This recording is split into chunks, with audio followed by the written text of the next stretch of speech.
Hello friends, welcome to Hind defence academy. My name is Kumar Mayank. आज मैं आपको एक बहुत ही ज्योग्राफी की बेसिक चीज़ से इंट्रोडक्ट कराना चाह रहा हूँ। A very basic cheese, a very basic thing of geography, जिसे हम लोग कहते हैं मैप रीडिंग। मैप रीडिंग एक बहुत ही इंपॉर्टेंट कॉन्सेप्ट है अगर आप ज्योग्राफी पढ़ रहे हैं। ये बिल्कुल उसी तरह है जिस तरह आपको अगर केमिस्ट्री पढ़ना है तो you should have a very good knowledge of periodic table. जब आप फिजिक्स पढ़ते हैं तो आपको ऐसा यूनिट्स के बारे में अच्छे से जानकारी होनी चाहिए। Same thing goes with geography. Geography में जब तक आप मैप रीडिंग को आप सही से नहीं करोगे तब तक आप चीज़ों को नहीं समझ पाओगे। एज यू कैन सी, मैंने एक अर्थ का एक हेमिस्फेरिकल पार्ट बना लिया है। ठीक है, सबसे पहली चीज़ जो हमें ध्यान रखनी होती है वो हमें ध्यान रखनी होती है इक्वेटर। इक्वेटर, बच्चों आप कुछ भी पढ़ो, आप इक्वेटर पढ़ो, आप ट्रॉपिक ऑफ कैंसर पढ़ो, आप ट्रॉपिक ऑफ कैप्रिकॉन पढ़ो, आपको जो भी पढ़ना है आपको सबसे पहले इक्वेटर को कवर करना है। इक्वेटर डिवाइड अर्थ इनटू टू पार्ट। इक्वेटर अर्थ को दो पार्ट में डिवाइड करती है, that is northern hemisphere and southern hemisphere. पहला पॉइंट क्या बना? पहला पॉइंट हमारा ये बना that equator divide earth into two part, that is northern hemisphere and southern hemisphere. यहां तक की बात क्लियर है? Very good. ठीक है, अब इक्वेटर हम 0 डिग्री कंसिडर करते हैं। We consider equator as 0 degree. अब एक और चीज ध्यान में रखनी है friends, that these are imaginary line.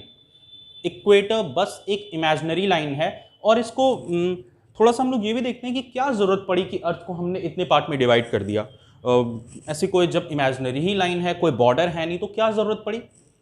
बच्चों हुआ क्या, पहले के जमाने में जब शिप वॉयजेस पे जाते थे, आप फर्ज कीजिए जब जहाज नौकाएं जाती थी, बड़े बड़े शिप जाते थे, तो उनको एक कोई पर्टिकुलर लोकेशन चाहिए होता था। उस लोकेशन के लिए उन लोगों ने अर्थ को डिवाइड किया। आप आज भी आप कैब वगैरह ऑर्डर करते हो, रैपिडो आप बुक करते हो, तो वो आपको कहता है कि सर मैं आपके लोकेशन पे पहुंच गया। वो लोकेशन डिटेक्ट होता है लैटिट्यूड और लॉन्गिट्यूड पे। वो डिटेक्ट होता है हमारा लैटिट्यूड और लॉन्गिट्यूड पे, और इसलिए हमने अर्थ को इतने पार्ट में डिवाइड किया। और सबसे पहले हम किसे पढ़ते हैं फ्रेंड्स? We cover equator. चलो देखते हैं आखिर इक्वेटर है क्या। इक्वेटर है क्या? सबसे पहला point, equator is an imaginary line which divides earth into two part, northern hemisphere and southern hemisphere. फिर से समझते हैं, इक्वेटर अर्थ को नॉर्थ हेमिस्फीयर और साउथ हेमिस्फीयर में कवर करता है। सबसे पहली कंट्री जो इक्वेटर कट करती है वो है Ecuador. The very first country which equator cuts is Ecuador, और इक्वाडोर साउथ अमेरिकन कंट्री का पार्ट है। साउथ अमेरिका का एक देश है इक्वाडोर, उसके थ्रू इक्वेटर अपने आप को कट करता है। मैं ये चाहूंगा कि आप जब भी ज्योग्राफी पढ़ें, keep in mind that always have an Atlas with you. आप जब एटलस के थ्रू ज्योग्राफी को पढ़ते हैं तो चीजें आसान हो जाती है। फॉर एग्जाम्पल मैंने आपको बताया इक्वाडोर। अब इक्वाडोर कहाँ है ये आपको ढूंढने में थोड़ा टाइम लग सकता है। आपको कुछ नहीं करना है, आपको एटलस लेना है। For example I always keep an Atlas. Atlas पे आपको ये देखना है, ये है साउथ अमेरिका और यहाँ पे आता है इक्वाडोर का पार्ट। एटलस रखने से चीज़ें आसान हो जाती हैं, चीज़ों में इंटरेस्ट भी आता है। अब मैंने आपको बता दिया कि कोई कंट्री है, अब आप वो ढूंढते रहोगे कि वो कंट्री कौन सी है, तो इससे अच्छा है कि आपको पता रहे कि अच्छा सर ने इस कंट्री की बात की है, ये कंट्री यहाँ पे, आप एटलस से देख लीजिए। चलो वेरी गुड। हमने ये देखा कि साउथ अमेरिका में एक कंट्री है इक्वाडोर, जिसके थ्रू इक्वेटर सबसे पहले कट करता है। दूसरी बात, इक्वेटर की सबसे बड़ी खासियत, इक्वेटर की जो सबसे बड़ी खासियत है वो ये है कि दिस इज द लॉन्गेस्ट, या मैं कहूं कि सबसे बड़ा अगर कोई लैटिट्यूड है, सबसे बड़ा अगर कोई लैटिट्यूड है पूरे अर्थ पे तो हमारा इक्वेटर ही है। इक्वेटर बहुत ही ज़्यादा दूर तक फैला हुआ है, अप्रॉक्स आई थिंक 40,000 के आसपास किलोमीटर में ये फैला हुआ है, और काफ़ी ज़्यादा दूर तक ये फैला हुआ है। ठीक है। और जिसके हिसाब से हमें ये देखने को मिलता है कि इक्वेटर वाले रीजन में दो चीजें बहुत ज्यादा खास होती हैं। सबसे पहले हीट एंड ह्यूमिडिटी। जी हाँ, पूरे अर्थ पे अगर कोई एक ऐसा बेल्ट है जहां पे हीट और ह्यूमिडिटी दोनों साथ साथ रहती है तो वो है हमारा इक्वेटर। ऐसा क्यों है, थोड़ा सा समझ लेते हैं। इक्वेटर पे सूर्य बिल्कुल सीधे सीधे चमकता है। सन रेज इक्वेटर पे बिल्कुल सीधे फॉल करता है, जिसके कारण यहां पर की एरिया बहुत ज्यादा गर्म हो जाती है। सीधी सी बात है, जहां पे सनलाइट सबसे ज्यादा जिस एरिया को इफेक्ट करेगा वो हमारा सबसे ज्यादा गर्म एरिया हो जाएगा। गर्म होने के साथ साथ यहां पे इवापोरेशन भी होगा। गर्म होने के साथ क्या होगा, इवापोरेशन भी होगा। और इवापोरेशन होने के बाद क्या होगा, precipitation, which is also known as rainfall. Precipitation होगा जिसे हम कहते हैं रेनफॉल। क्लियर है यहां तक की बातें। यानी कि ये एरिया हॉट होगा, ह्यूमिड होगा और यहां पे बहुत ज्यादा रेनफॉल होगी। और जिसके कारण आप इक्वेटर वाले रीजन में चले जाइए, सुबह 9 से 12 बजे की मैं बात करता हूं। 9 से 12 के समय बहुत ही तेज धूप रहती है। आप मई जून में बिहार इंडिया वाले रीजन को आप देख लीजिए। मई जून में हमारे यहाँ क्या होता है, बहुत तेज गर्मी होती है। 9 बजे से ही लगता है बिल्कुल सूरज सर पे चमक रहा है। उसी तरह इक्वेटर में 9 से 12 बजे के बीच में बहुत ही तेज धूप, बहुत ज्यादा। 12 बजे के बाद बहुत ज्यादा उमस।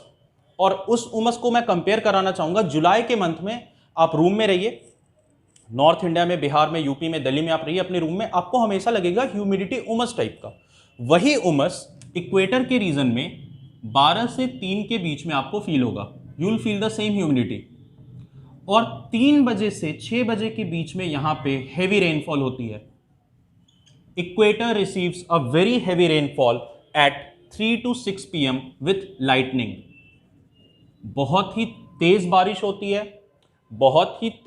होती है, बहुत ज्यादा बिजली चमकती है, जिसके कारण 3 से 6 के बीच में हेवी रेनफॉल, यानी 9 से 12 के बीच में तेज धूप, 12 से 3 के बीच में ह्यूमिडिटी उमस, और उमस के बाद मूसलाधार बारिश। तो ये होता है हमारे इक्वेटर वाले रीजन में। अब इक्वेटर जिन जिन कॉन्टिनेंट को क्रॉस करता है, हम थोड़े उन कॉन्टिनेंट को देखते हैं। Most important south America. South America में सबसे पहले इक्वाडोर का नाम ही इसलिए इक्वाडोर पड़ा है क्योंकि इक्वेटर वहां से सबसे पहली बार गुजरती है। यहां तक की बातें क्लियर है, गुड। इक्वेटर उसके बाद आता है हमारा अफ्रीका में। इक्वेटर उसके बाद आता है कौन से कंट्री में, अफ्रीका में। अफ्रीका में जैसे गबोन, कॉन्गो, युगांडा, ये सारी जो कंट्रीज है ना, जो सेंट्रल अफ्रीका का पार्ट है, गबोन, युगांडा, फिर आपको एक और कंट्री है सेंट्रल रिपब्लिक ऑफ कॉन्गो, जिसे जायरे भी कहते हैं। वो सारी कंट्रीज अफ्रीका में इक्वेटोरियल रीजन में पड़ता है। एशिया में जब हम बात करते हैं फ्रेंड्स, तो हम वैसे तो बात करते हैं फिलीपींस की भी, मलेशिया की भी, कंबोडिया की भी, इन सारे कंट्रीज की बात करते हैं।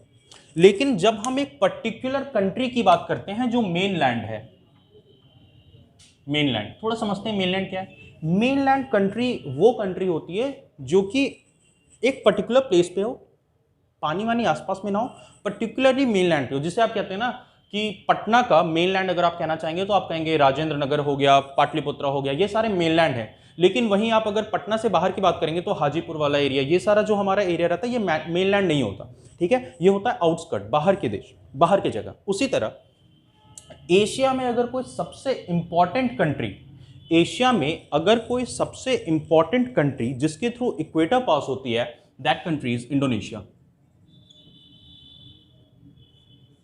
That country is Indonesia. वैसे क्रॉस तो 11 कंट्रीज को करता है, वाटर बॉडी को क्रॉस करता है, छोटे मोटे बॉडी को क्रॉस करता है। मगर आप अगर बिल्कुल आपसे कोई पूछे कि बिल्कुल मुझे एक ऐसी कंट्री का नाम बताइए एशिया में जो कि मोस्ट इंपॉर्टेंट हो इस पॉइंट ऑफ व्यू से कि वहां से इक्वेटर क्रॉस करती है, then your answer will be Indonesia. हमने क्या पढ़ा, इक्वेटर 0 डिग्री पे है, अच्छी बात है। अर्थ को नॉर्दर्न हेमिस्फीयर, सदर्न हेमिस्फीयर में डिवाइड करता है, सही बात है। अर्थ का सबसे ज्यादा हॉट ह्यूमिड वाला पार्ट है, ये भी हमने देखा। साउथ अमेरिका, अफ्रीका और एशिया को कवर करता है, ये हमने देखा।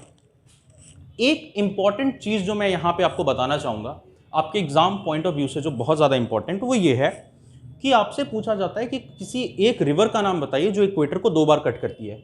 इसी तरह आपसे एग्जाम में पूछता है कि एक ऐसी रिवर का नाम बताइए जो ट्रॉपिक ऑफ कैंसर को दो बार में कट करती है। ऐसी रिवर का नाम बताइए which cut tropic of Capricorn twice. तो उस तरह से वो रिवर जो इक्वेटर को 2 बार काटती है उसका नाम है जायरे।